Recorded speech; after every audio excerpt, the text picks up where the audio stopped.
सब जन बोल सकते हैं, वेलकम कर सकते हैं। हाय रागिनी का के हाय रागिनी मैडम। Yes. बोलिए। हा सर, मी धारणीला राहते.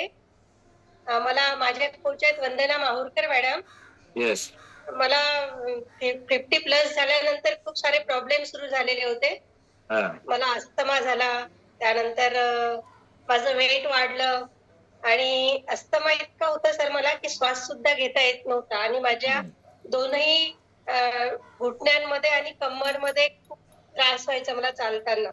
वंदना माहुरकर मॅडमने मला हर्बलाईफ बद्दल सांगितलं आणि मी जॉईन झाली. आणि ऍक्च्युअली सर माझे 15 दिवसामध्ये इनहेलर बंद झाले. आणि तेव्हापासून मी मॅमनी मला जॉईंट सपोर्ट आणि कॅल्शियम बद्दल सांगितलं. मी रेग्युलर 1.5 वर्ष झाले कॅल्शियम आणि जॉईंट सपोर्ट घेते आहे. माझे सगळे